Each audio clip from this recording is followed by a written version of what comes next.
Hello, this is Dr. Paul Cottrell, and I am recording this on September 27th. There was a big explosion in Beirut. It was an attack by the Israelis on Hezbollah's headquarters. Huge attack. All right. So we're going to cover that a little bit. I was hoping to, wrap up my transmission for the day, but this started. So we're gonna listen into Al Jazeera. We don't know how many people were killed, what the collateral damage is yet, but this just happened. Like I said, a year ago, this was going to be a multi-front war, and that this was going to lead to a series of different borders changing for Israel. All right, and that this war was going to be a war not just with Israel and Hamas, but Israel, Hezbollah, Israel, and Iran, and that allied forces were going to get involved, and that uh, uh, through this war in the Middle East, that there's going to be a border change. All right, now will the borders change drastically in 2025? Who knows? But this is another step towards what I've been saying for a year. All right. This is huge, what just happened. So we'll cover it. So I'll cover it and give you my perspective. Again, watch episode 72, where I cover what transpired on September 24th, 2024, that gave me worry. All right. And how the events in the Middle East do connect to events in the Pacific theater, right? Especially with the U.S. stretching its naval fleet thin. All right. But there's a Kabbalistic, very heavy retribution feeling that I have with this news here. All right. Now, I assume it's retribution from the Israelis onto Hezbollah. This is another inflection point. All right. For further conflict in the Middle East, and how it promulgates in international affairs at large. This is not going to be contained just in the Middle East. Trust me on this. All right. There's a larger thing that's emerging. Before we start covering, because we're going to be doing this for a while, please go to my store, the-studio-reykjavik.com, and get the structural nano silver liquid. You take a teaspoon of it a day, swish it in your mouth. It'll neutralize pathogens, maintain that mucosal barrier that you need. You swish it in your mouth and swallow it. Take a teaspoon a day. If you're not feeling well during the cold season, take a tablespoon or two a day. You can also get the Max 35 or the Max 14 structural nano silver liquid. You use it the same way. Because we're in the cold season, and maybe biological war season, who knows? Take the Manuka honey structural nano silver lozenges. I also have structural nano silver drops in cherry flavor, honey and lemon, and in blueberry in 100 count. The lozenges are on a 21 count because they're bigger. But the moment you have that irritation in your throat, take the drops or the lozenges. It'll neutralize the pathogen, maintain that mucosal barrier, and mitigate further infection. Right? It's really important. The moment you start having irritation in your throat, you should be taking the lozenges, because it has the structural nano silver, and it'll maintain that mucosal barrier and neutralize the pathogen. All right. Get a couple bags for your household. This cold season is going to be problematic. I don't think that the ICUs or the hospitals are going to be overloaded like prior years, but I do believe that there's going to be a reinfection and a rebound to this cold season. All right, so it's important to get it right away. Once you start having that irritation or you're not feeling well, you need to start, taking care of it right away. It's really important because there is a rebound effect. After you get it the first time, then about a week later after you clear it, it hits you again. So please go to my store and get the structural nano silver lozenges and drops. Get a couple bags for your household, really important. I have structural nano silver soaps. I have 5 different varieties. This one happens to be lemongrass, and this one charcoal tea tree.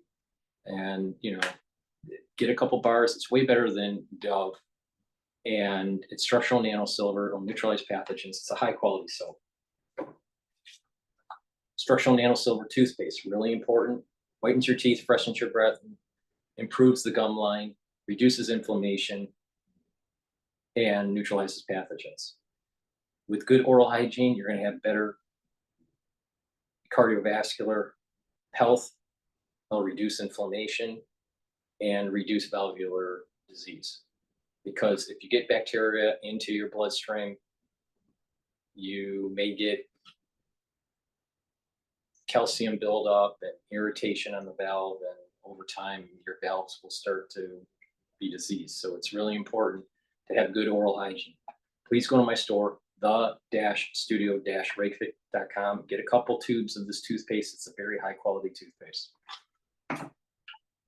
Structural nano silver gels, dual purpose product, helps to heal wounds, abrasions, minor burns in about 1/3 of the time. You can use it as a skincare. Put it on your skin before you go to bed. Exfoliate in the morning. You'll notice that your skin is clearer and tighter. In addition, it'll neutralize pathogens. It'll also create a small barrier on your skin, kind of important for mpox. And you can put it around your mouth, around your nose, around your eyes, around your ears, around your, lightly coat your nostrils. Put it on your hands. It'll stay active for 5+ hours. It'll neutralize pathogens and it'll maintain that barrier. It's a dual purpose product. It's very high quality. Please go to my store, the-studio-reykjavik.com, and get the structural nano silver gel. All right, let's figure out what's going on over in Beirut. Excavator is being brought in. An excavator is now being brought into the site. So,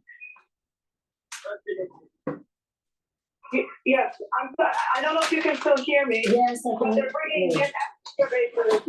Yes. And so, Zena, I tell you what, why don't we leave you just for a couple of minutes to see what information you can gather in the area. I know it's very difficult terrain there now, but we will come back to you to continue the conversation. Let's speak to Elijah Magnier, who's a military and security analyst.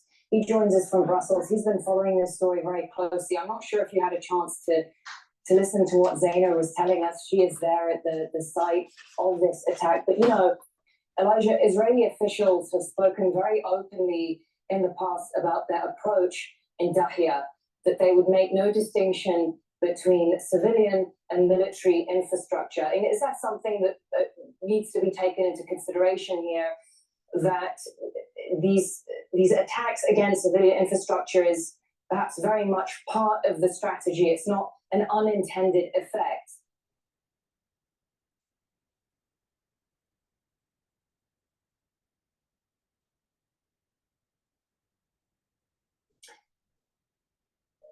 All right, well, we'll speak to Elijah Magnier in just a moment. We'll get a connection to him, but he has been giving us some analysis on, and he was saying something very interesting just earlier on about whether this is the point at which Israeli calculations have changed as to whether this is the point at which they have chosen to use their capabilities in order to move against Hezbollah in a definitive way. And so, Elijah, it's not just that. They're setting up for a ground war.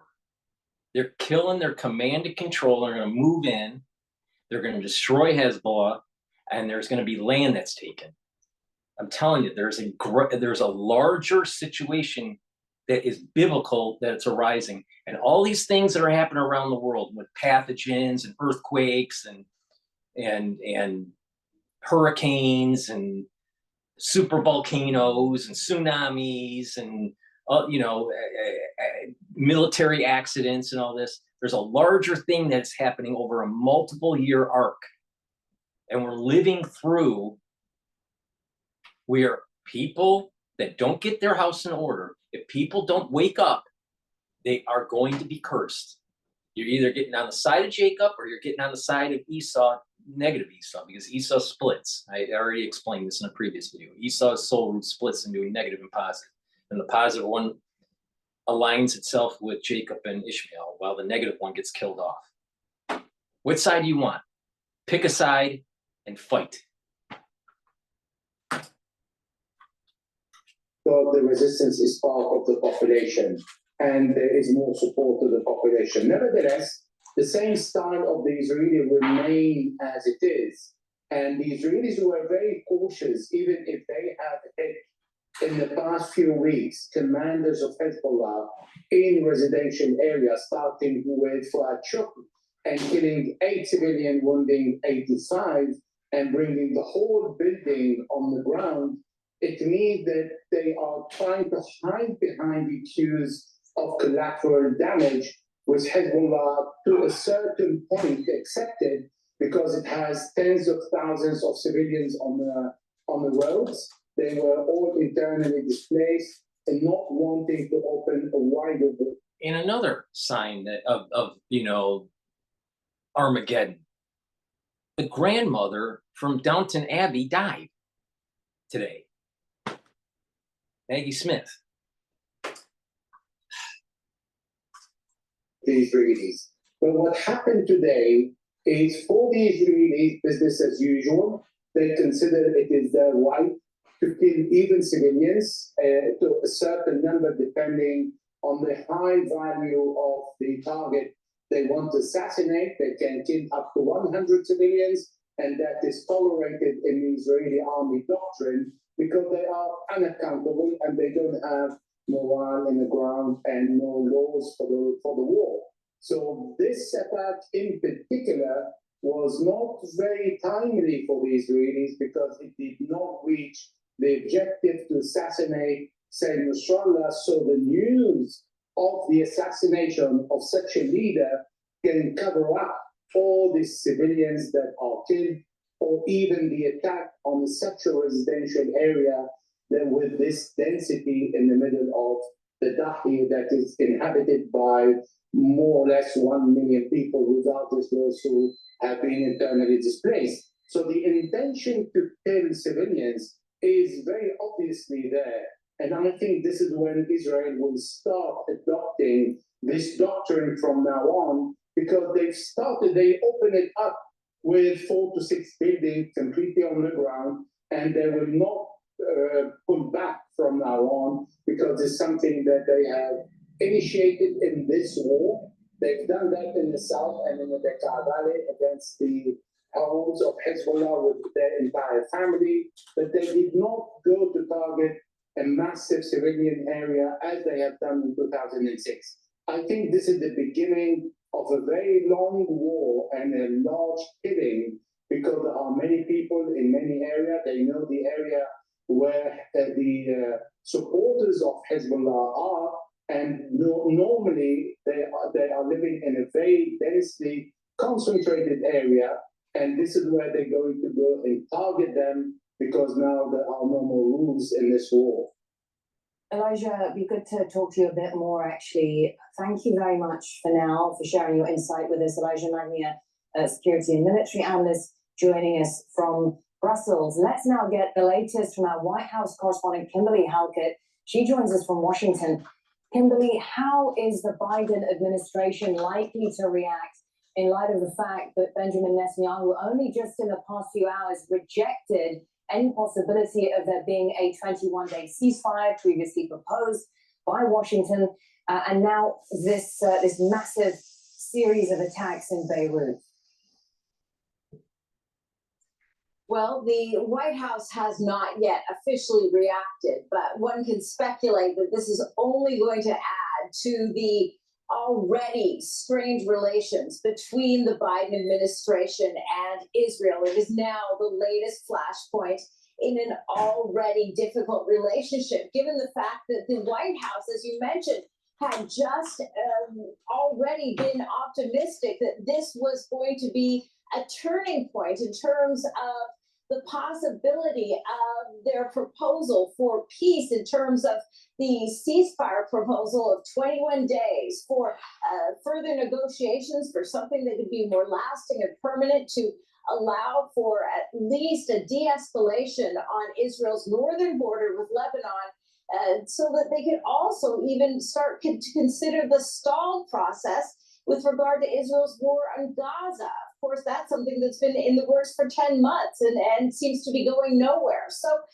we've had some reaction from the U.S. ambassador to the United Nations, Linda Thomas-Greenfield, who says that the United States has consistently been working for almost a year for a ceasefire to allow captives to be returned and assistance for the Palestinians and for Lebanon to return safely.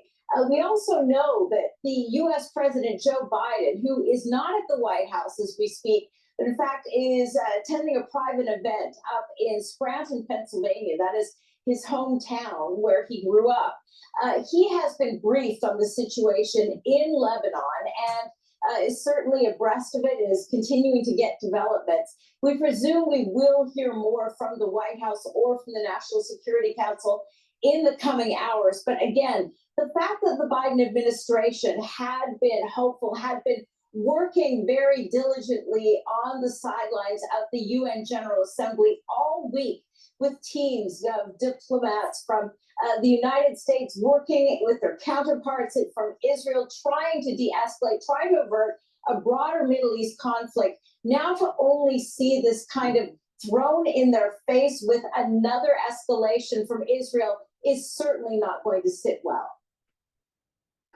But now America in the position where if the situation does escalate any further, they will inevitably be dragged into a war, because actually Lebanon is also an American ally, has also been the recipient of American aid.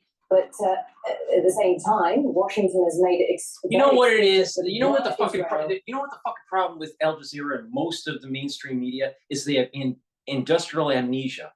They forget that the national security state caused the fucking problem that we have in Iran. And people have to clean it up. They can't go nuclear, and they have a theocracy that wants to eliminate half of the Middle East.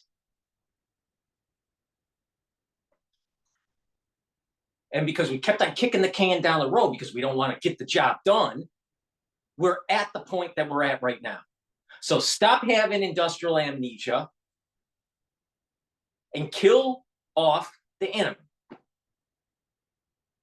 Well, this is going to drag in America. The problem with Iran started with America.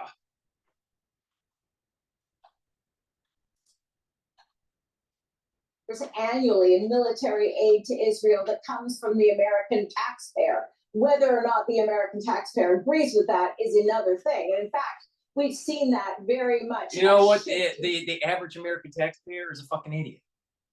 Why? Because the average American has an IQ of 98.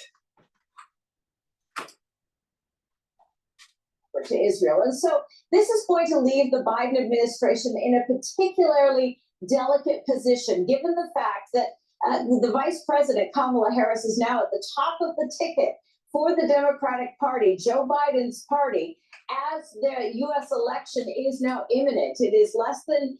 Do you think Kamala Harris is a paragon of intellectual insight? No. For the Democrats who are hoping for another term, given the fact that there is an entire generation that knows nothing but war, whether it's Israel's wars or the war in Afghanistan. They do not want to see it. There's enormous war fatigue, and this will certainly be something that will be very unpopular. So yeah, and maybe we should get the job done so we don't have continual war.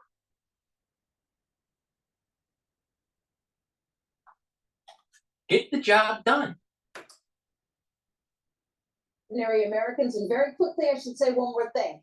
Even as the United States says that diplomacy is the answer and that they have been working on the sidelines of the UN General Assembly, on the very same day that they said that, yesterday, Thursday, they also resupplied, in addition to that annual billions of dollars, 4 billion almost, in annual aid to Israel, they topped that up by another almost $9 billion just yesterday, Thursday, to make sure that Israel was able to keep its what they call military quantitative edge in the region. Yes, and that coincided with calls for there to be a ceasefire between Hezbollah and Israel. For now, thank you very much, our White House correspondent Kimberly Halkett reporting to us from Washington.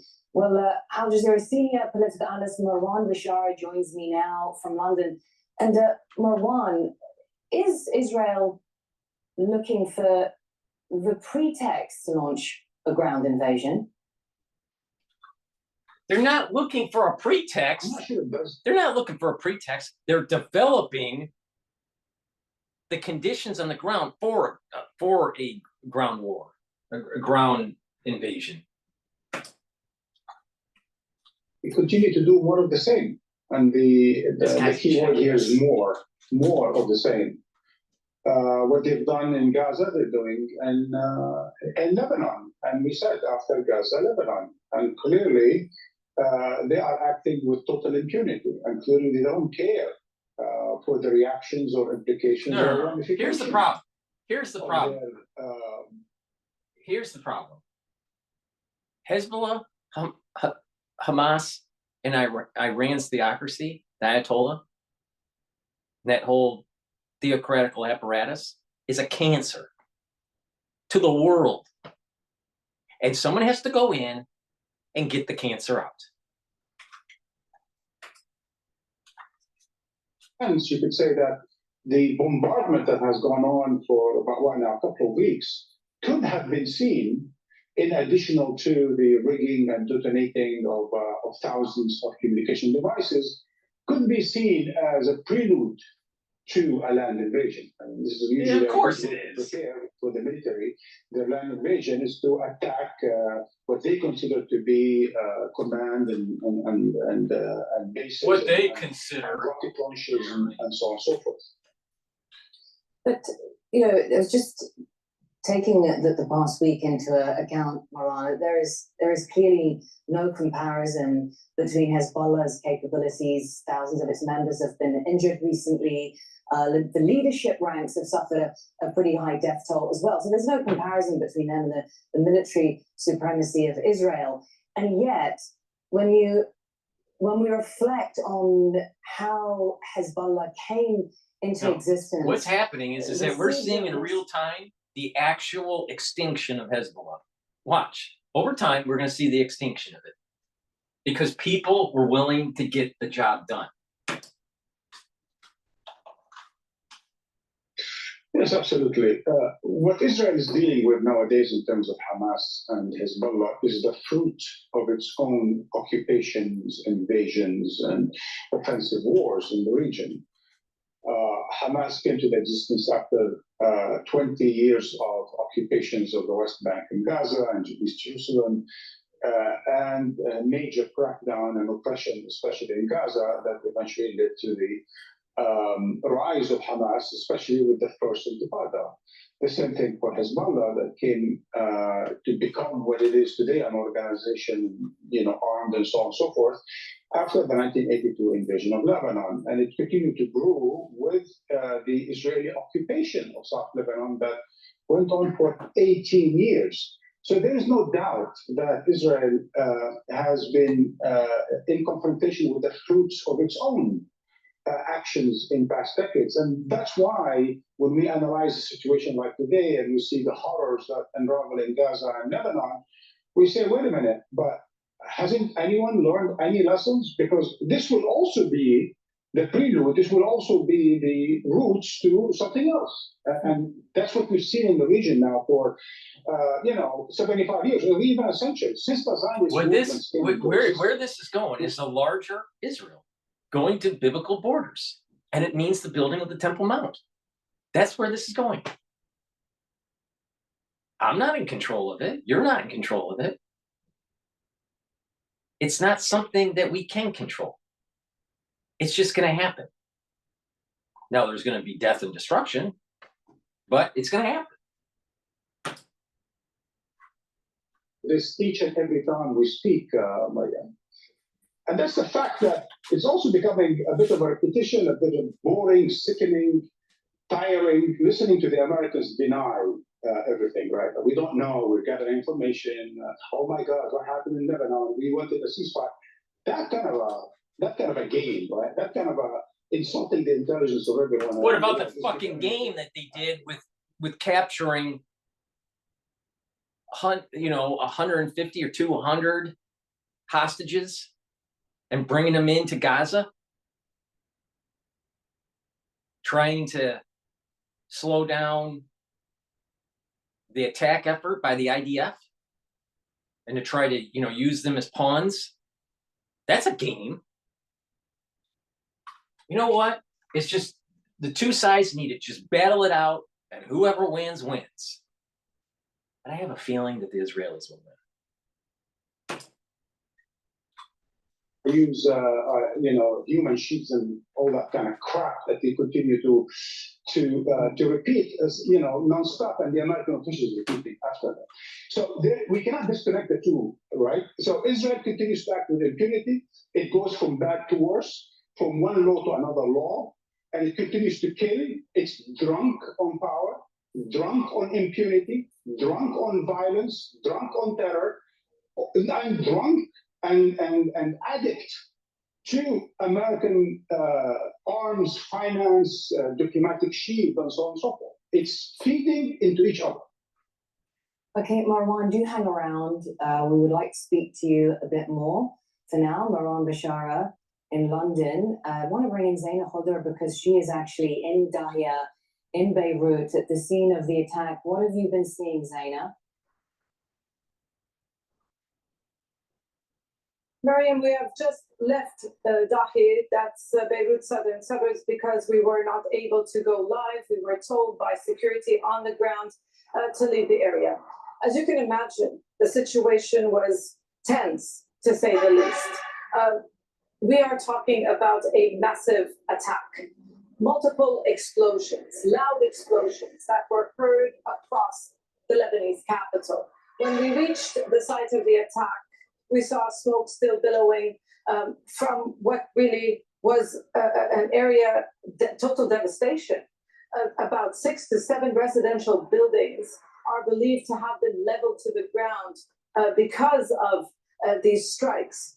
When we arrived, we have gone to the Beirut southern suburbs on numerous occasions following Israeli airstrikes in the past few days and even the past few weeks.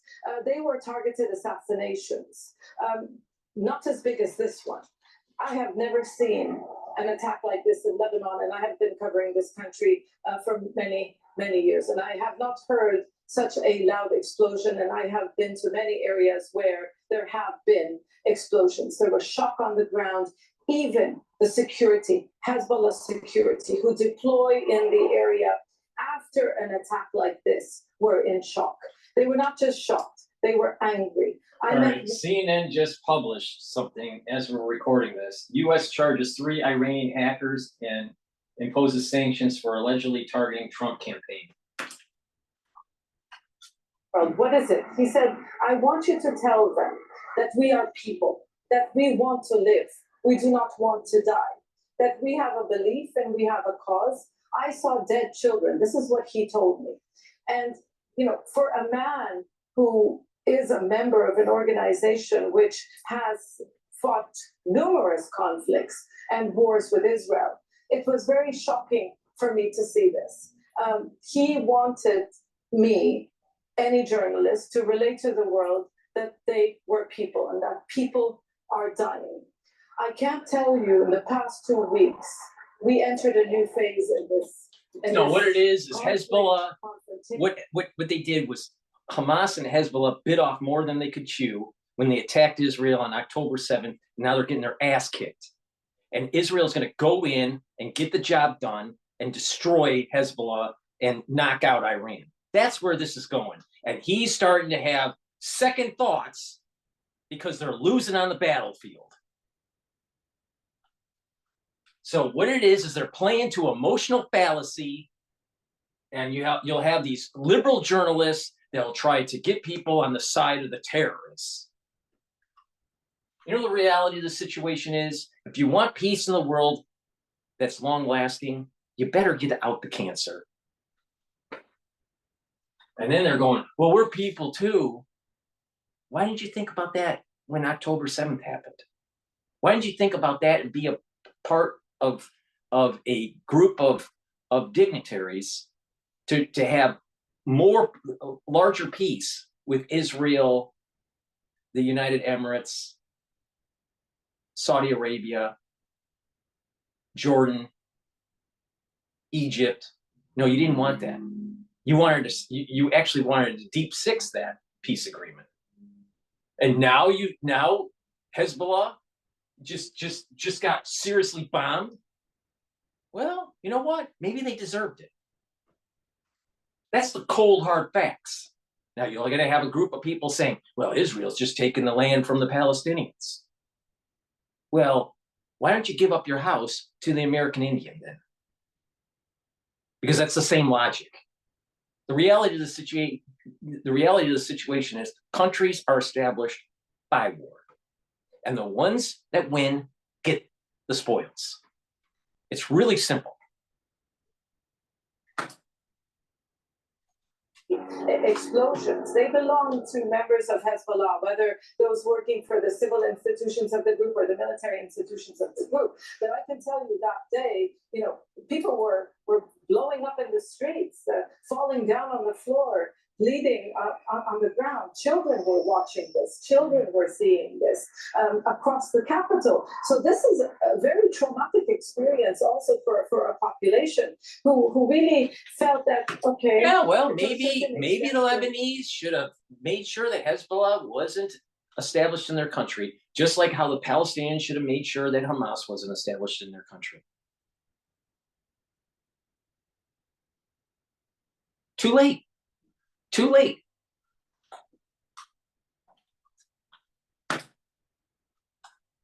Also, the country in the east of the country that's close to the border of Syria, they've even carried out rare strikes north of Beirut and south of Beirut. But the southern suburbs of Beirut was really kept largely out of the equation because Hezbollah and Israel have this equation, if you like. If you target the Beirut southern suburbs, we will target Tel Aviv. There have been targeted assassinations, like I mentioned earlier, in Beirut southern suburbs, but nothing like this. So this brings in the question, Hezbollah's next moves, what will it be? Will it continue with its military operations, really, which have been quite pale, really, in comparison to what this group has been or is able to do?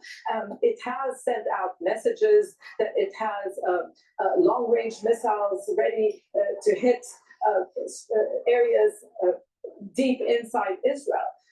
But it's also treading very carefully because it knows that Israel's military strategy is actually based on the Dahi doctrine, a doctrine which involves putting pressure on the civilian population. And in that way, they believe this puts pressure on Hezbollah to cave in. Hezbollah did not cave in 2006, after 34 days of bombardments.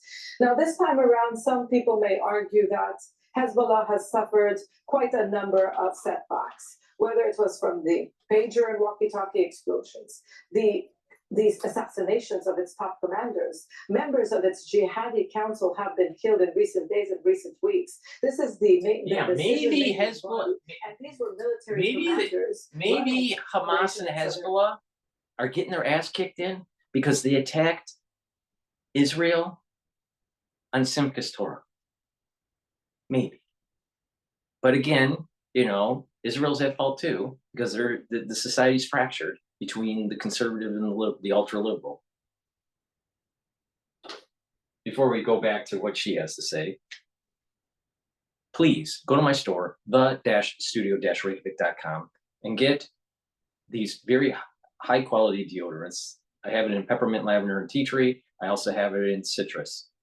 It's made from essential oils from the Himalayas. It has no aluminum or baking soda in it. It's all natural, very high quality, and it's a dual purpose product. You use it as a deodorant for males and females, but it'll also help to detoxify your body. So go to my store, the-studio-reykjavik.com, and get the deodorant in peppermint, lavender, and tea tree, or in citrus. It's the-studio-reykjavik.com. Ashwagandha, really important to take every day. Why? Because it brings down your cortisol levels. It'll also bring down your glucose levels. Americans have too much glucose in their bloodstream because they're constantly eating bombs, and their cortisol levels are too high because they're stressed out. Maybe because they watch my show, I don't know. But take ashwagandha root and it'll bring down those cortisol levels. Cortisol also causes the immune system to be disrupted and to be less effective. So you want to bring down those cortisol levels. You want to bring down the glucose levels, bring down that inflammatory response. And by doing that, you're bringing down inflammation. Now, when you couple it with turmeric, which is an antioxidant and brings down inflammation, they work together. You're helping with your cardiovascular system and you're helping with your immune system. Please go to my store, the-studio-reykjavik.com. Get the turmeric as an antioxidant and brings down inflammation, and the ashwagandha to help control your blood glucose levels, your cortisol levels, and help with your immune system. The bombing in front of you, and the smoke was so close, it entered the house. And, you know, we used to say that this place is safe or it's away from the bombing, but it's no longer safe. You know, you have no idea. At any moment, you can just, like, it can happen to me as well at any moment, you know? Can you just kind of take us through what it was like when the explosions took place? Because as we understand it, these were massive explosions, and it was a successive, at least five explosions which took place. They were 12. They were 12. They were 12 explosions. And, you know, I don't know how am I supposed to describe to you or take you into the moments of which I don't hope you experience such things. But, you know, it feels like, it doesn't feel real, you know, it doesn't, I'm seriously, I don't know how to describe it to you.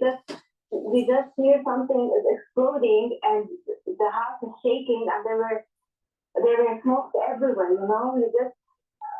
I don't know. I'm sorry. I don't know how to describe it to you to make you imagine such a horrible moment. Did you see any injuries? Because of course we know this is a densely populated area. No. The reason why she's asking that, the reason why she wants to know if she saw any, because if it bleeds, it leads on mainstream media. Because all they care about is carnage. Places that are known to be heavily populated, and people gather there for a lot of reasons, because it just doesn't join only buildings that civilians live in, but there are cafes, there are stores over there. People go there all the time, and it's a store and it's a street that connects multiple streets together. So all people from places go to that place, go to that street to go to another place. So it's very populated and it's very crowded, and may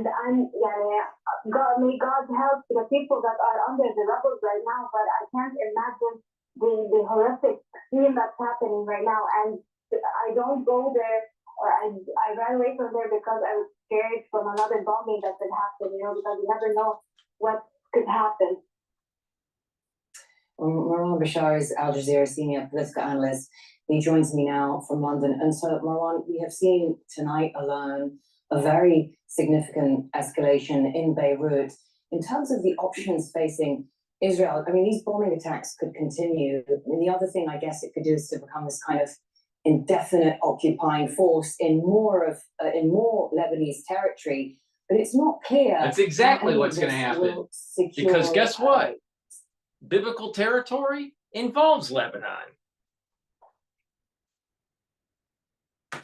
There's a new reset that's happening. What you just said, in the context of our conversation now, as what's happening, what's unraveling, and of our previous conversations about the nature of this, what has come to be known as asymmetrical warfare. Just quickly, what do we mean by asymmetrical warfare? Asymmetrical warfare is when it's a war that's not conventional between two states. And the dissymmetry, meaning the inequality of forces between the two sides, is so big that they fight differently. Hezbollah fights in a way that is different from Israel. It's what happened in the revolution. That Israel, in America, in the United States. From the United States, the FLN in Algeria. The British forces were more experienced and a larger force, and Washington had to do asymmetric warfare and play hide and seek. I mean, that's how war is. I mean, this guy's like, well, things are not fair. It's not fair anymore because Israel now is kicking ass. Hamas and Hezbollah. Hamas and Hezbollah do not seek to destroy Israel in this asymmetrical warfare. All what they need to do is what the Taliban did in Afghanistan, what the ANC did in South Africa, and what the likes of the FLN did in Algeria against the French. Make the situation intolerable, make the situation untenable for the occupying forces, for the superior force, for the more powerful party. So in effect, America did not lose in Afghanistan, but the situation became intolerable after 20 years of war. They just couldn't win. And when Taliban would not lose, America couldn't win. The same thing in Algeria. France killed more than 1 million Algerians, more than 1 million Algerians, but ended up losing the war, not because it was less powerful than the FLN, because the situation became untenable for the French in Algeria, and they withdrew. Same thing in South Africa. They ended apartheid. So for Hamas and Hezbollah, the fight is not to win against Israel. Let's get this out of our heads. Hezbollah cannot win militarily against Israel, nor can Hamas. What they can do is make the situation, the security situation. And that's why it's so important to destroy. That's why it's so important to root out the cancer. For this population, untenable, meaning as long as the residents can go back to the north, and as long as the people in Tel Aviv cannot sleep at night, and as long as the industry does not work, and as long as Israel closes down something like 1/3 of its small businesses within a year, and if tourists are no longer coming, and so on and so forth, if that continues to happen over years, Israel will, like other countries, perhaps, come to the conclusion that the situation is not tenable. It has to withdraw from Gaza. It has to withdraw from the West Bank. That is the nature of it, and that is the nature of the difference between the objectives of the likes of Hezbollah and Hamas on the one hand, and Israel on the other. All right, Marwan Bashar, thank you very much. It's 1800 GMT. You're watching Al Jazeera. Just want to update you on our breaking news story out of Lebanon, where Israel has bombed a densely populated civilian area in Beirut's southern suburbs.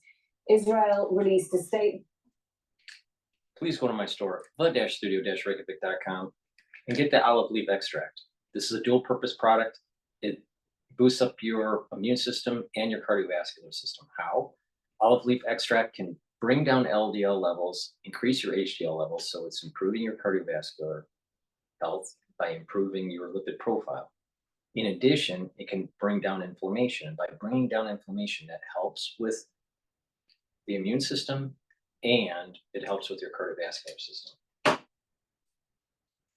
Olive leaf extract is synergistic in a stack with nattokinase. Nattokinase is fibrinolytic, so it'll break up clots, but it'll also bring down LDL levels and increase your HDL levels. So it's improving your lipid profile and improving your cardiovascular health. So take nattokinase every day.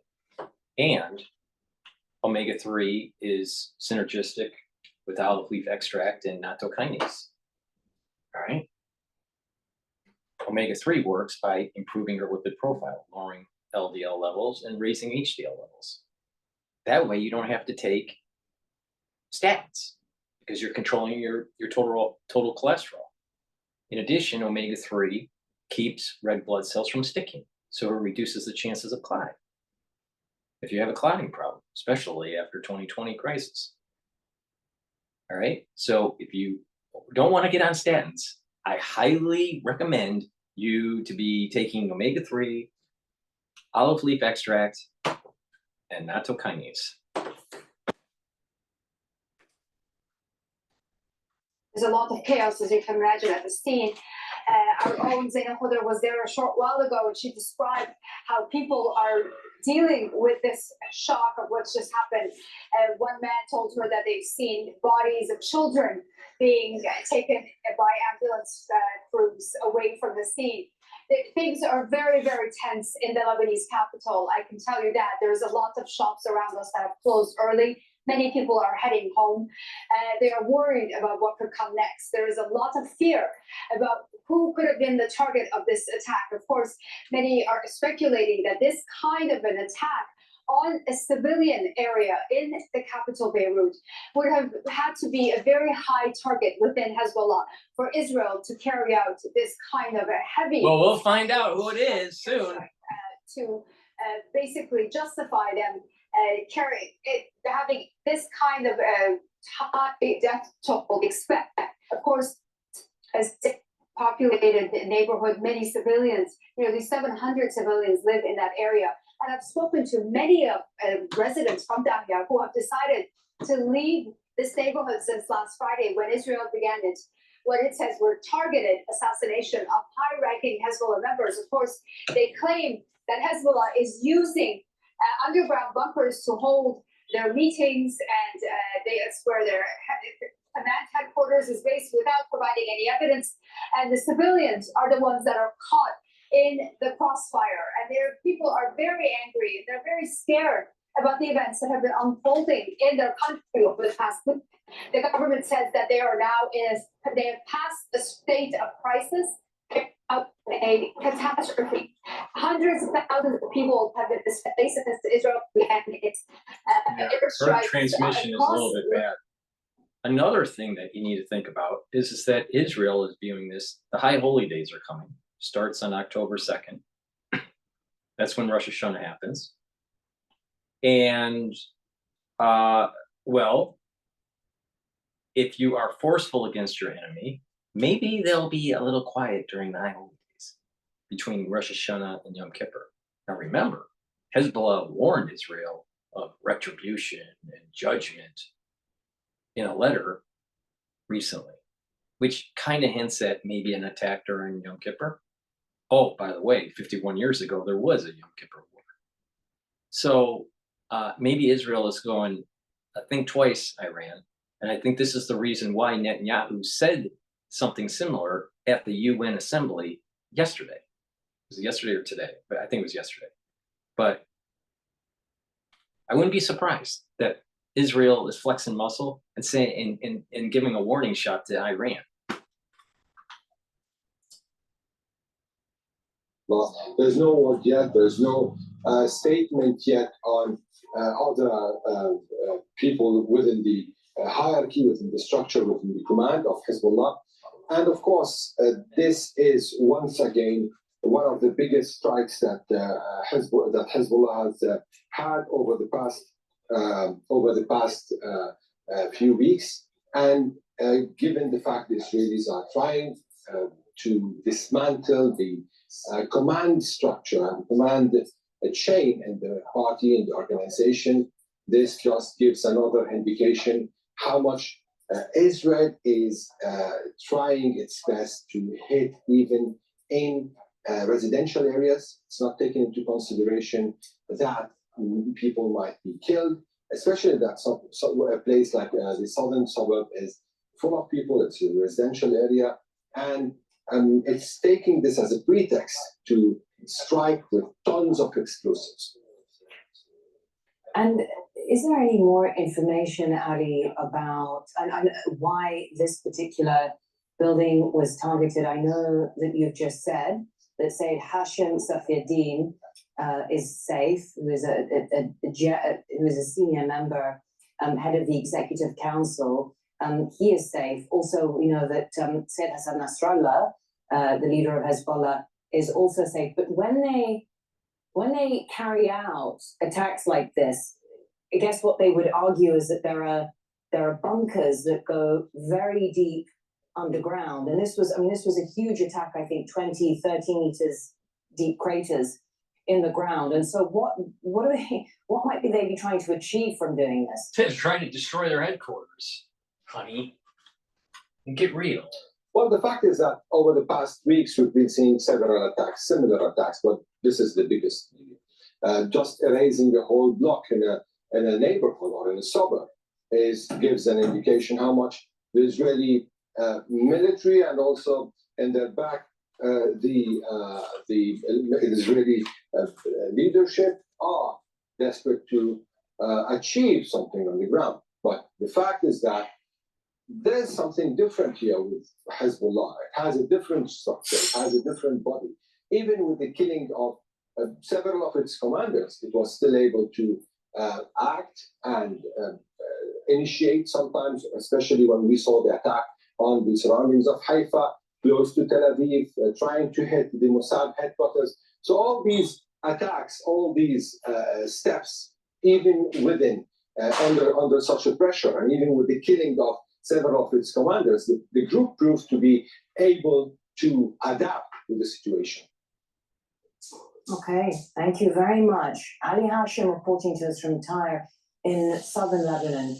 Well, Ali Ajazi is the Lebanon country director for Lutheran World Relief, one of the humanitarian organizations offering support to internally displaced people in Lebanon. He is joining us now from Beirut.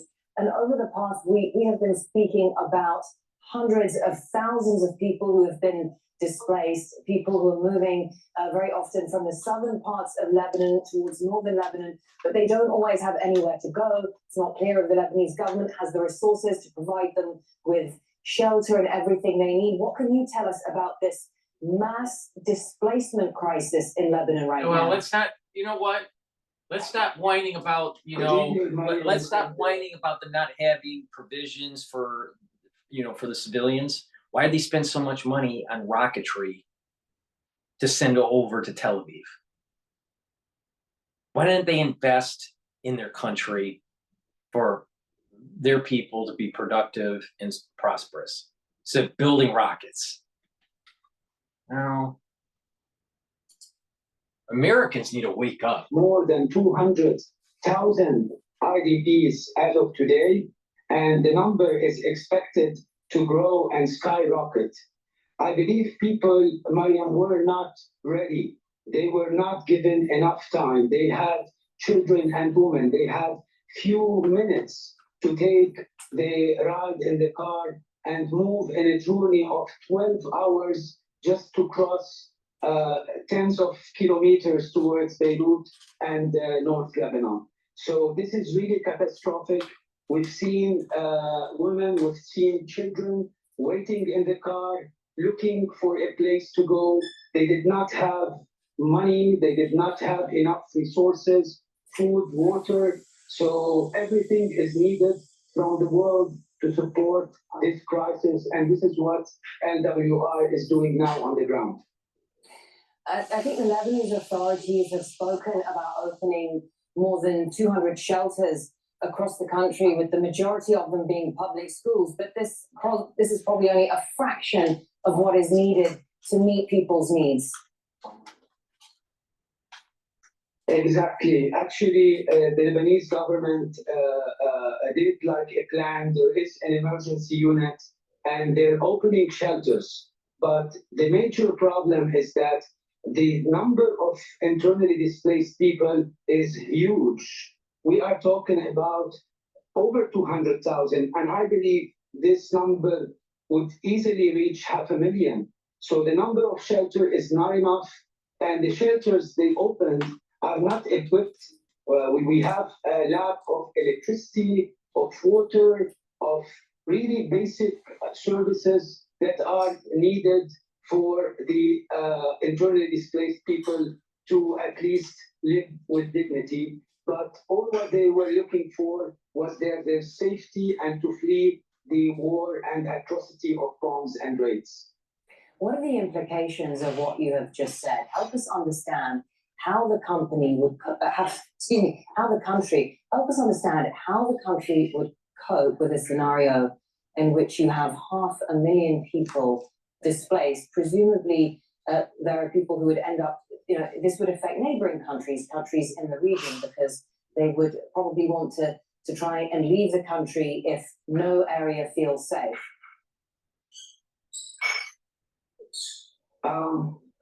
According to UNHCR, over the past 72 hours, they were talking about 30,000, including Syrian refugees who moved to Syria. So this is completely true. And I want to elaborate furthermore that this is taking the country into a dramatic socio-demographic change. You can see the number of cars that Beirut is not able even to absorb. The streets, you have really, this is just the beginning of this humanitarian tragedy, and where you will see dire social consequences. Because remember, those people, they lost their access to income, to jobs, they don't have money. So furthermore, and through the days, they will be really running out of resources. And this is definitely will create more tension, more pressure on our infrastructure. And we know so well that the country has been living in a chaotic economic crisis since 2019. So definitely the consequences will be sporadic, and this is going to be an exponential impact on the socio-economic dynamics in Lebanon. I want to thank you for speaking to us tonight about this critical dimension of the story. Thank you very much, Ali Hijazi, Lebanon Country Director for the Lutheran World Relief Organization, which has been offering support to internally displaced people in Lebanon. Ali describing their scenario in which we could see 500,000 people displaced inside Lebanon as the country stands on the precipice of a major humanitarian crisis. If we see an even greater escalation, that we have already seen hundreds of thousands of people internally displaced, and Ali Hijazi from the Lutheran Humanitarian Organization describing a situation in which this is only likely to get worse because people have lost their jobs and livelihoods. They've been driven from their homes, and the Lebanese economy, already an economy in free fall, and with infrastructure that is struggling to cope and will not be able to provide the resources to meet the needs of the population. That was Ali Hijazi speaking to us there. Let's now bring in Hamza Salhout, who's live for us in Amman, Jordan, because the Israeli government has banned Al Jazeera from reporting within Israel. What are we hearing? What are the Israelis telling us, Hamza, about this attack in Beirut?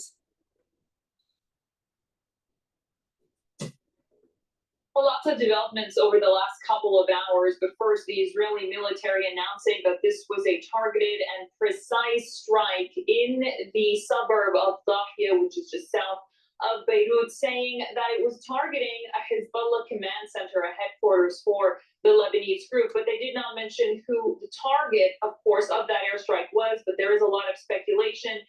Let's also talk about what we're hearing from Israeli government officials. Now, the Israeli Prime Minister Benjamin Netanyahu is cutting his trip to the United States short. He will be returning to Israel, leaving New York at 8 p.m. local time. His office also released a photo of him approving this series of airstrikes in Lebanon from his hotel room in New York.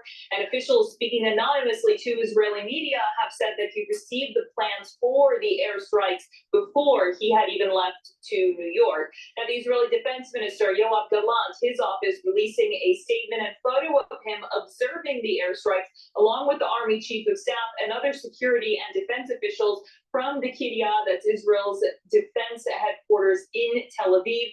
But the Army Chief of Staff has also just wrapped up a security assessment, saying that Israel is now prepared for a maximum level of readiness and preparation on both offense and defense. But it's important to remember some of the rhetoric from Israeli officials over the last several weeks, saying that they now have a new goal to accomplish as part of the war effort. Previously, there were 3 goals, and they were all related to Gaza. But this time, there was a 4th war goal related to bringing back those evacuated Israelis from those northern towns and settlements along the border. Israel says they still have a lot of work to do when it comes to attacking Hezbollah and continuous strikes in Lebanon. They say that they are absolutely not going to let up, and that there are even now fears of a looming ground invasion into southern Lebanon, something of which the Israeli military has been preparing for. And Hamda, tell us how Israeli public, what their views are, what their opinions are on It's mixed. potentially a ground invasion or a protracted war in Lebanon.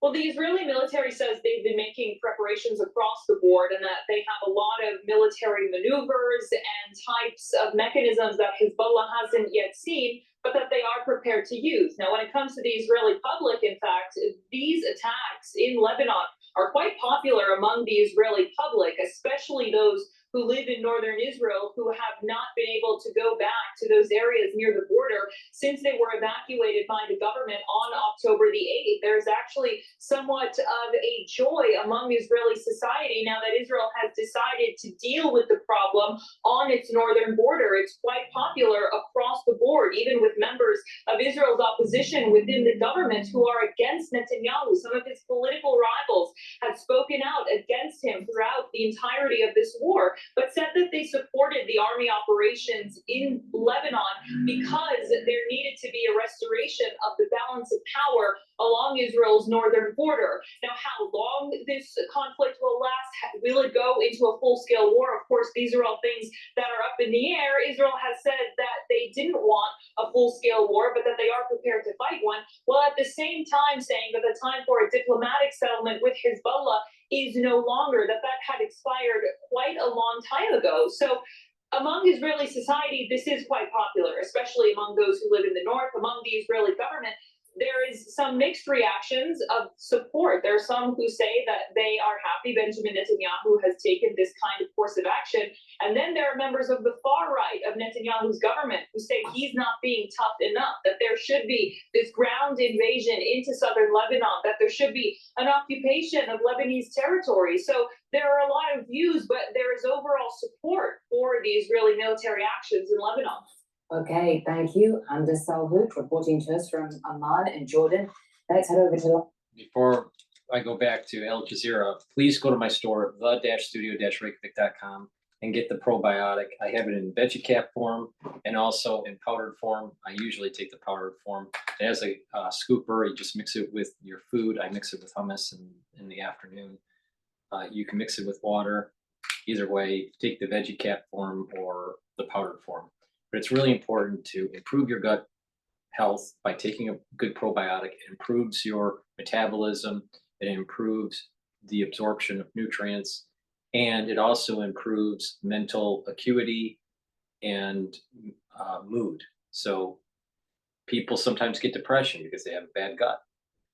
People have skin problems sometimes because of a bad gut. People have metabolism problems because of bad gut. A bad gut also causes inflammation, which can lead to cancers or get pathogens, get sick quicker. So, a good gut biome will help to improve not only your digestion, but your metabolism and your mental acuity. So please go to my store, the-studio-reykjavik.com, and get the probiotic either in the veggie cap form or in the powdered form. Go to the store, the-studio-reykjavik.com. Back to this jackass. by Israel. I think the same thing happened with Gaza. Eventually, the Israelis concluded that they need to leave Gaza. God, I They can't did stand in it. 2005. They laid a siege on it, but they withdrew their troops from within Gaza. Now they're back to Gaza, and perhaps they want to go back to Lebanon. But history teaches us that, or teaches them, that their losses were far greater than their gains. Hence, the situation became untenable in Gaza, making sure that they withdrew. Same thing in 2000, when they withdrew from Lebanon. So once again, there is no real rationale for them to invade Lebanon, except if they think they are so sure of themselves that they really destroyed much of Hezbollah's infrastructure and rocket launchers and leadership and so on and so forth, that they are drunk on power and drunk on victory. And, you know, as I said, addicted to American support, that they think they could get away with something like that. I personally still doubt it. But this fascist, fanatic Israeli government has really exceeded all expectations in their criminal minds. What they've done in Jerusalem, what they've done in the West Bank, certainly what they've done even in Syria and Lebanon and Gaza, tells us that if they are capable of genocide, I'm telling you, this is going to biblical borders. The bombings that they've done today, and they are capable, yes, of destroying much of South Lebanon. They are a very dangerous bunch. Well, Marwan, when we speak about Israel's kind of strategic calculations and options about degrading and destroying Hezbollah's capabilities, moving its citizens, its residents back to the north of the country, securing the north of the country, I mean, all of these conversations are fine, but I suppose that the real question is whether or not Benjamin Netanyahu thinks a protracted war with Lebanon could threaten his political survival. It feels as though that is the factor that will ultimately influence the direction of this war.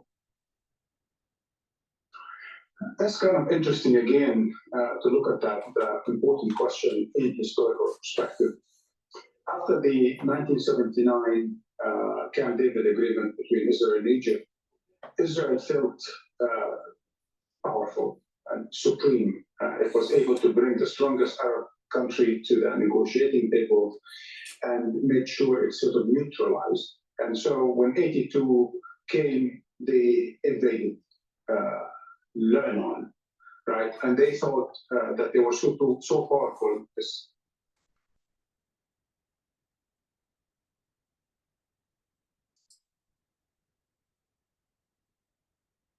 Likud government, sort of the gurus of the Netanyahu government, Begin, Sharon, and so on. They invaded Lebanon, but only 1 year later, 2 years later, they began to regret having invaded Lebanon. In fact, if you remember, unlike this thick-skinned war criminal Netanyahu, who feeds in on war, Begin at the time decided that he was going to step out of office after the invasion of Lebanon and the massacres in Sabra and Shatila in Lebanon against the Palestinians. So the lessons from 82 was quite dramatic. Even though they smashed the country, they bombed the hell out of Beirut, they kicked out the PLO from Lebanon into Tunisia. But Israel's security did not improve, and clearly with the rise of Hezbollah, it became even more so a danger to Israel in the north. So now the idea that they would once again do that and expect that their popularity will only increase and the stability of their government will only improve, tells us that they haven't learned much of their own history in this region in terms of overreaching, whether it is in Gaza or in Lebanon. Thank you for now, Al Jazeera senior political analyst Marwan Bashari joining us from London. Let's now hear from our White House. He'll talk about Palestine, but he lives in London. Lovely. Emily, what is the Biden administration saying about whether they had advance warning of this attack? Yeah, well, what we're hearing, we've consulted with both the National Security Council as well as the Pentagon. Now, the National Security Council says it's still gathering info from a broad range of its different intelligence sources as well as counterparts. But the bottom line is, according to the Pentagon, the U.S. was not involved in this latest operation conducted by the Israeli military inside Lebanon.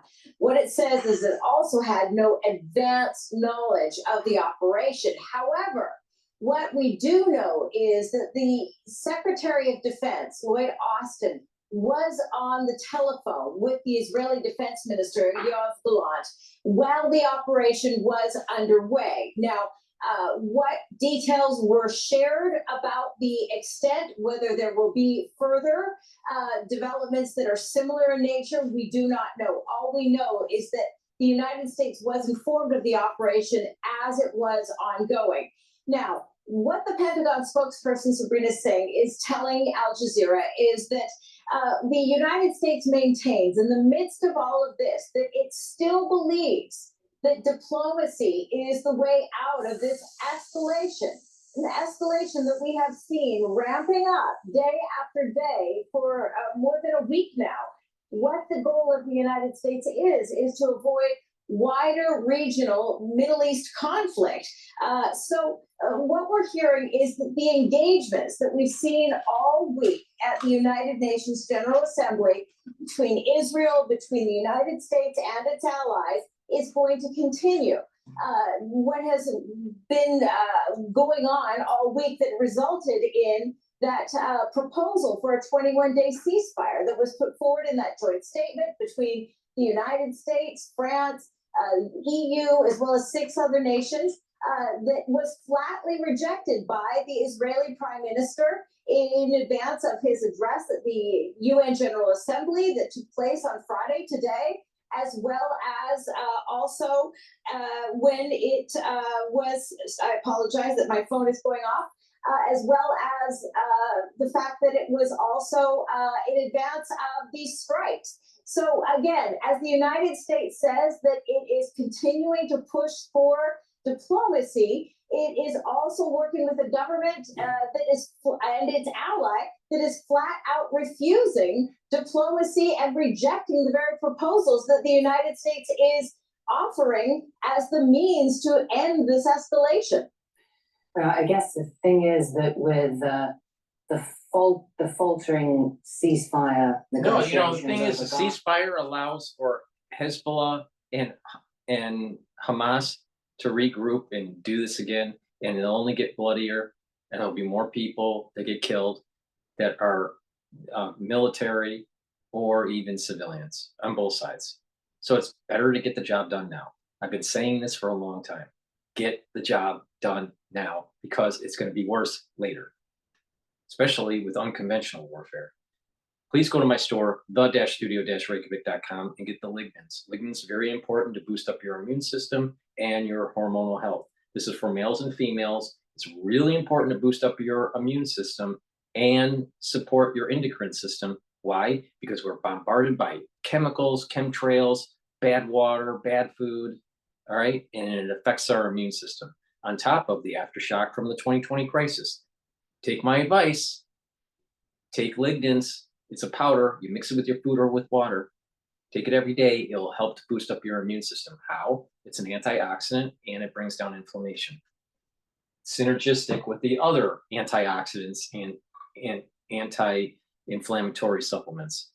Resveratrol, really important because it helps to get rid of senescent cells. Helps to improve the tissue health and age. It's an antioxidant. It's synergistic with C60 and ubiquinol. It'll help with mitochondrial health. I've been taking ubiquinol for many years. Please go to my store, the-studio-reykjavik.com, and get resveratrol. Vitamin C, important for your skin, and it's also important for your immune system. We're in the cold season now in the United States. You're going to need extra vitamin C, trust me. So please go to the store and stock up on vitamin C. And it was the one that authorized the $9 billion that it got again yesterday on Thursday. So the fact that the White House and Congress itself are pushing for diplomacy, wanting to see this de-escalation of tensions, to see Benjamin Netanyahu, who, by the way, just addressed the U.S. Congress just in recent memory, just a few weeks past, to disrespect the U.S. Congress as well, as they are asking for peace and providing money for Israel's security, is again a disrespect not only to this White House, but also to this legislative branch. It's not going to sit well here in Washington. There are going to be many people here who are going to be very, very angry with the escalation after they have cautioned the exact opposite. All right, thank you very much. Kimberly Alcott reporting to us from Get the job Washington, done. D.C. I want to now bring in Tawhid Asadi, who is a journalist. He joins us from Tehran, and there are reports here from the Reuters news agency, Tawhid, saying that Iran's embassy in Lebanon said that the Israeli strike on Beirut's southern suburb represents a dangerous, game-changing escalation, and that they will bring its perpetrators an appropriate punishment. So that's a direct quote from Iran's embassy in Lebanon. How will Iran's leadership be viewing this attack in Beirut tonight? Well, in the past days, Lebanon has been witnessing a series of devastating attacks that have further escalated the tensions in the region. And from the Iranian perspective, I think these events are seen as a continuation of aggressive actions aimed at destabilizing the region and sort of failed attempts by the Israelis to bring the resistant front to its knees.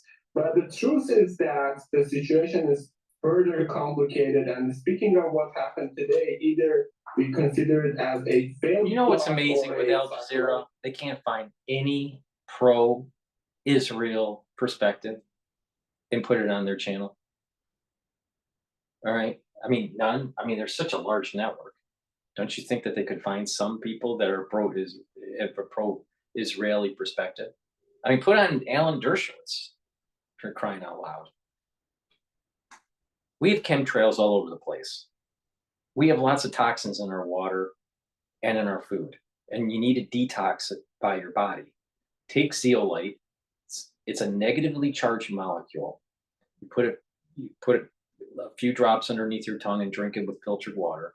Take it every day, all right? And what it'll do is that negatively charged molecule of zeolite will attach to positively charged toxins, chemicals, and heavy metals. And that will allow you to urinate the toxins out and heavy metals in about 6 to 8 hours, all right? Now, you can take zeolite every day throughout the whole year, all right? Or, take just a couple drops underneath your tongue for maintenance throughout the whole year. Or if you want to do a 1 or 2 bottle a year detoxification, that's fine too, all right? It's better to detoxify your whole body all year round, but some people only do it maybe once or twice a year and just take the, use up the bottle and just put about 4 drops underneath your tongue and swallow. But the bottom line is that you want to get those forever chemicals out of your body. You want to get those toxins out from your water and your food. All right. There's lots of pesticides. There's forever chemicals because of cleaning agents in your house, or even repellent, water repellent clothing has forever chemicals, the PFAS, and PFAS. So it's important to get that stuff out. It's bad for you, all right? But you can get it out. Filter your water, eat better, have higher quality food, stop eating processed foods, and take zeolite to bind those heavy metals, toxins, and chemicals. Go to my store, the-studio-reykjavik.com, and get the zeolite. D3, very important to absorb calcium. It's a gene expression cofactor, so it helps with cellular processes, and it helps to get rid of cells that are infected. It gets a cell to go into apoptosis. I take a soft gel capsule, a soft gel in the morning and another one at night. Talking about night, if you can't sleep, go to my store and get the Good Night formula. Why? Because you need 3 cycles of REM sleep and deep sleep to be able to be well rested, to detoxify your body, and to have consolidation of memory. Chronic sleep deprivation causes damage to your neurons because it accumulates toxins in your central nervous system. And your acuity will go down, and you can increase the chances of getting later in your life dementia. All right, so you don't want that. Dementia is bad. Trust me, my father has dementia. Right, he has ischemic dementia, but you don't want dementia. Trust me. So please go to my store, the-studio-reykjavik.com, and get the Good Night formula.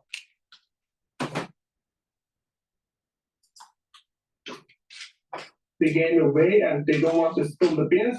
We are certain, based on what we are hearing, that at some point Iran is going to provide these units with a crushing response. But whether it's not the time of this, it's not the matter of whether, it's the matter of timing. And Iran is putting emphasis that the issue of timing and the issue of quality of this response is a decision to be is a decision for Iran to be made and not any other player.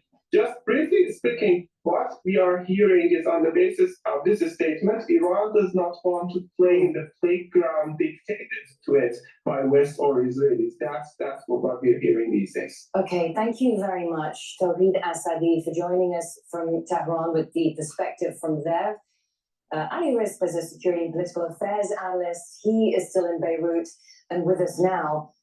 I wonder if you might put all of this into context for us, because we have heard about members of Hezbollah, so-called high-value targets, being inside of this building. But really, when you see an attack on this scale, you have several high-rise apartment buildings, residential buildings that now lie in complete ruins. How much of a catastrophe is this for the civilian population there? Of course, it's a catastrophe. Before I answer that question, allow me just to comment on the issue of the targets. I also heard from a Hezbollah source that Sayyid Hashim Safiuddin is safe, and I also heard that some other names who were supposedly targeted, including the head of the liaison and coordination unit, Rafiq Safa, he also is safe according to this Hezbollah source. He was one of the other names or other people whose names were circulated as possibly being harmed or targeted in this attack. So it does appear that the big names haven't fallen. Now that leads to 2 possibilities. One is that the Israeli assassination attempt to carry out or to take out a senior figure has failed, or the Israelis have taken out a senior figure, but not one of the well-known senior figures, one of those military officials like the one, like for example, Ibrahim Aqil, or the other commanders which the Israelis have taken out. Regarding your question about the civilian population, indeed, this is something, which we haven't seen before. I was at walking distance, by the way, from the site of the explosion. And, the situation, the civilians haven't seen anything like this. Even locations which lie quite far away from the actual site felt strongly the impact of this blast. And I think that this piles up the pressure, to be honest, on Hezbollah. And many people are now asking, what is Hezbollah waiting for? Why doesn't it unleash an even a much stronger attack? Because they destroy their command and control operations which have taken place thus far. This also strikes at the heart of Hezbollah's supporting environment.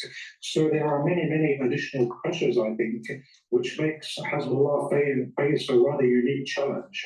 Up until now, Hezbollah has been able to reach. It does, but can I just jump in there? What do you think? It's Hezbollah is now under pressure to respond. This is the challenge they're facing, but their predicament could become much more difficult if they choose to respond to Israel's attack more forcefully. Indeed, that's what I was going to say. Hezbollah is under pressure from 2 directions. under pressure to respond more forcefully, where there's a segment of the Lebanese population which is calling for that. Some of the people, of course, its supporters continue to be committed and to believe in its strategy. You have those people, if you like, who are neutral or somewhat supportive, who are asking that question. You have, on the other hand, the domestic political situation in Lebanon, the dire economic conditions, and that pushes Hezbollah not to issue a forceful response. So there is pressures on Hezbollah, as I said, from two directions. And now I think the challenge lies with striking that correct balance, with trying to restore a certain level of deterrence, and at the same time not risk or not fall into the Israeli trap of igniting an all-out war. Thus far, Hezbollah has managed to strike that balance, but I think now it's much more challenging. And if Israel were to embark on a ground incursion, how strong would the resistance be from Hezbollah, despite the injuries and the setbacks that they themselves say they have suffered over the past week? How would they be able to repel a ground incursion by the Israelis? Look, I'm not sure that taking out senior commanders or senior figures will have a big operational impact on ground operations. Israel has taken out many of the military brains, if you would like, of Hezbollah, but there are a lot of other military brains. I think that the Israeli approach is to try and make Hezbollah collapse from the above, the higher end of the pyramid, if you would like. That's the Israeli approach, assassinations, but at a whole new level, which we haven't seen before. But I think Hezbollah's real strength lies at its base, in the base of the pyramid, if you would like. And that base is represented by supporters, by average fighters, and more importantly, by ideology. So if this is Israel's approach or strategy to try and make Hezbollah collapse from the above, I'm not sure that's going to succeed, and I'm doubtful that this will have or will greatly impair Hezbollah's capabilities to put up a very strong fight should Israel proceed with a ground invasion.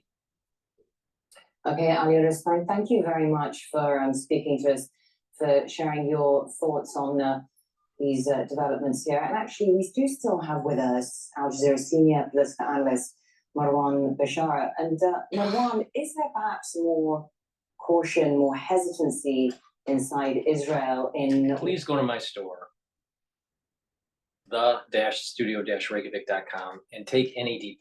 I've been adding this to my protocol. This brings up your energy levels. It helps to heal your DNA damage. So it works to improve your DNA repair mechanism. And it also helps to improve the health of your neurons. So this is important to keep that mental acuity going when you get older, keep that energy level up.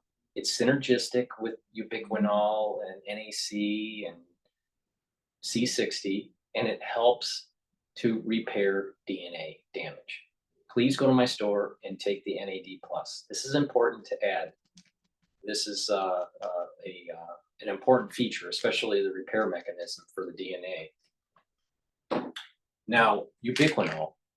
Now, I've been taking ubiquinol for many, many years, and it's the active form for CoQ10. I now have it on my store. You can add it to your protocol. Why do you take it? It's an antioxidant. It will help to improve your energy levels, and it helps with neural health. So if you don't want to get stupid when you get older, you want to take ubiquinol. It's synergistic with NAD+, C60, and some of the other antioxidants that I have mentioned during this video. Take ubiquinol every day. NAC, very important to add to your protocol. Why? Because it increases your glutathione levels. That's another pathway to soak up free radicals. Free radicals are bad because they make you age. So you want to soak up those free radicals. In addition, NAC helps with mental mood. It helps to calm anxiety. And it helps to detoxify your liver and your kidney. Take NAC every day to get those glutathione levels to their maximum So you soak up those free radicals. It's synergistic with C60. It's synergistic with ubiquinol. It's synergistic with NAD+. K2 and K7, very important to help with your bone health, your joint health, and your cardiovascular health. It's synergistic with many of the things that I've mentioned in videos, especially D3.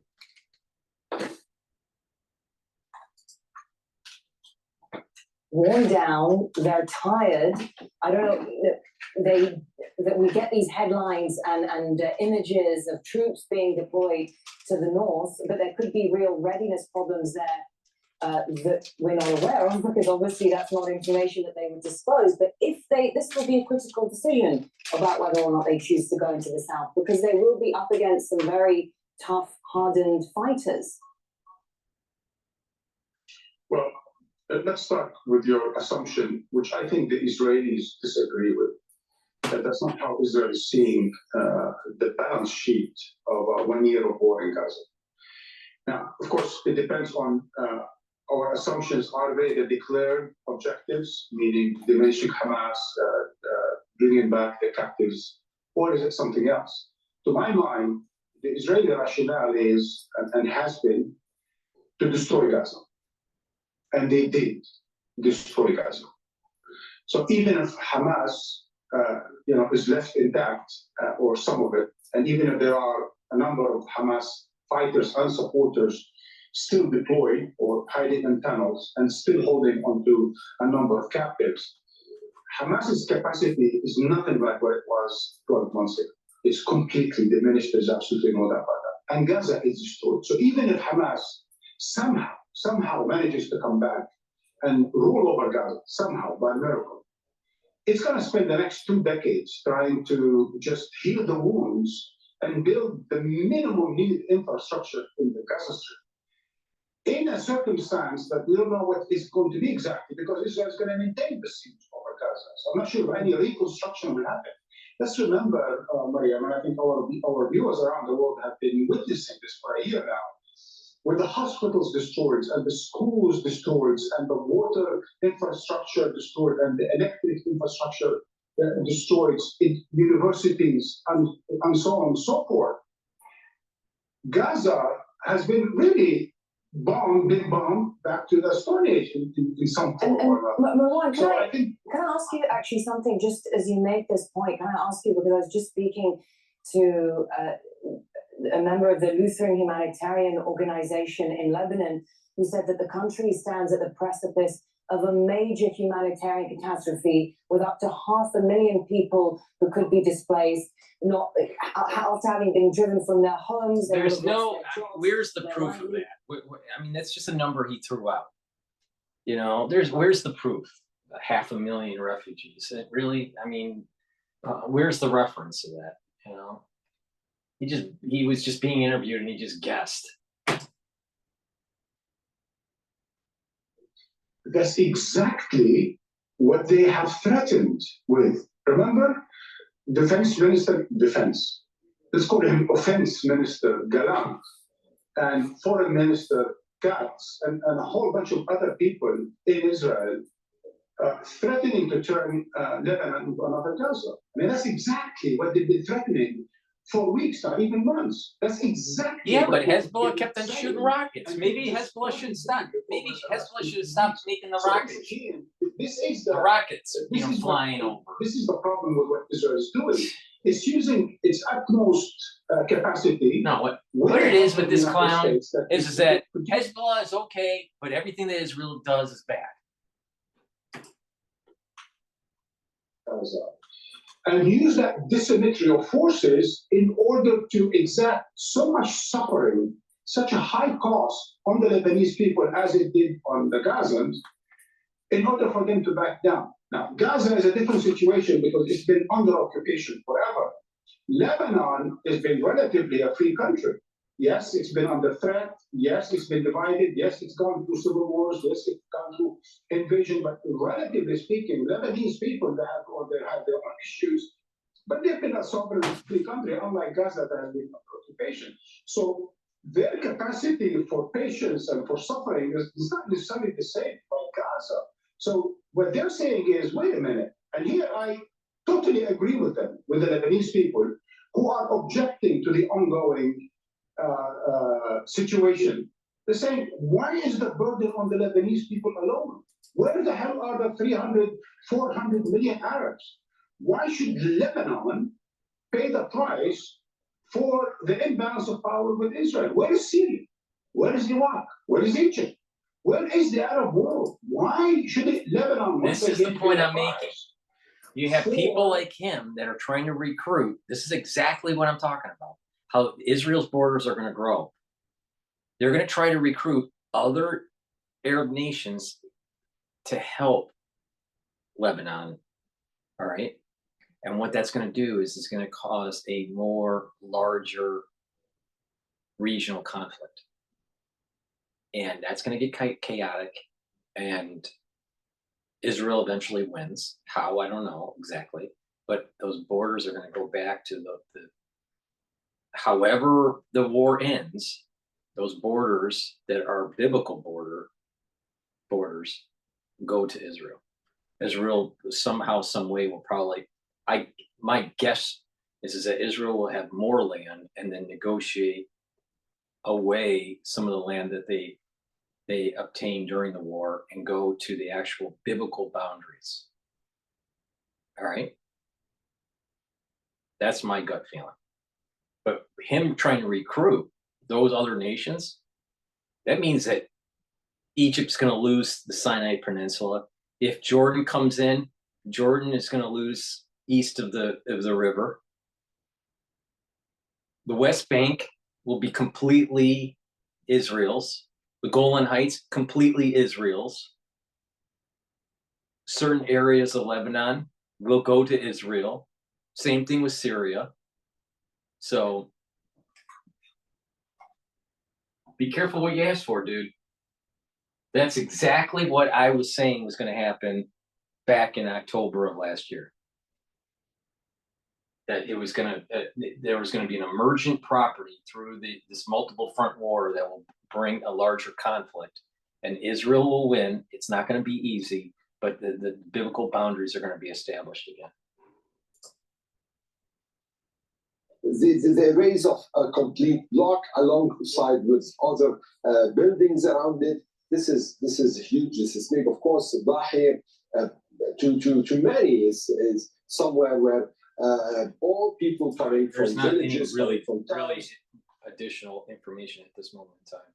Please go to my store, the-studio-reykjavik.com, and get the C60. I have it in MCT coconut oil, extra virgin olive oil, and avocado oil. You can get it in a 2-ounce, a 4-ounce, or an 8-ounce configuration. C60 is a molecule that's suspended in a lipid. That's why it's in an oil form, because it's lipid soluble.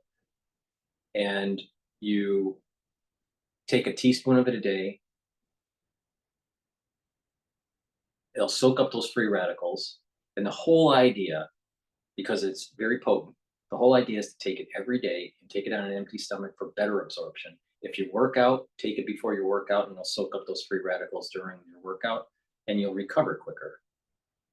Your energy will increase because the mitochondrial health will improve, and it's synergistic with many of, or all of, the antioxidants that I have mentioned in this video. So please go to my store, the-studio-reykjavik.com, and get the C60. Extra virgin olive oil, avocado oil, or MCT coconut oil. Go to my store, the-studio-reykjavik.com. That's the end of the broadcast. This was kind of a new thing because it was breaking news. Hey, hold on. Let's see what Saudi Arabia is talking about here. المعالم لتنفيذ حل الدولتين، فالدولة الفلسطينية حق نصيب وليس نتيجة نهائية سليمة من الانتظار، وحان الوقت للتحرك الجماعي الجاد. Thank you. Well, as we always said, without solving the Palestinian problem and end the suffering of our people that started the Nakba in 1948, the region of the Middle East will continue. It's time for state of Palestine to be established and on the ground and as fast as possible to end the misery, insecurity, and the problems of the Middle East. We are believers in peace and prosperity for all. We thank all countries that recognize Palestine. We also invite others to do the same. We thank the contact group, Arab and Islamic countries, done a terrific job to support the statehood project. We believe that the UN Security Council resolution, the United Nations General Assembly resolution 10 days ago is a very good start to end the occupation, start serious effort to establish the Palestinian state and ensure that the whole region will live in peace and prosperity once and for all. Thank you. سؤالي معالي الوزير بالنسبة لما حدث اليوم من قصف لحزب الله في بيروت. So I'm just going to stop the broadcast here. Thank you for watching. Please go to my store, the-studio-reykjavik.com, and make sure that you follow my work on all 4 channels on YouTube, Brighteon, Bitchute, and Rumble. Ask your social media to follow me so I can reach a larger audience, so I can try to improve the audience's health by following protocols that I follow. I mean, the stuff that I have on my store is the stuff that I take, all right? And it works. It boosts up your immune system. It slows down the aging process. You have more energy and more vitality. So I'm trying to share what I do, all right? So please go to my store, improve your health. You can do it. You can improve your cardiovascular health. You can improve your diabetes situation. You can improve your endocrine system problems. You can improve your immune system. You can improve your mental acuity. You can slow down the aging process. Take my advice, and and hopefully, you follow what I do on a daily basis, and you'll see the compound benefits that I have benefited from too. So please go to my store and subscribe. Thank you for listening, and have a nice day.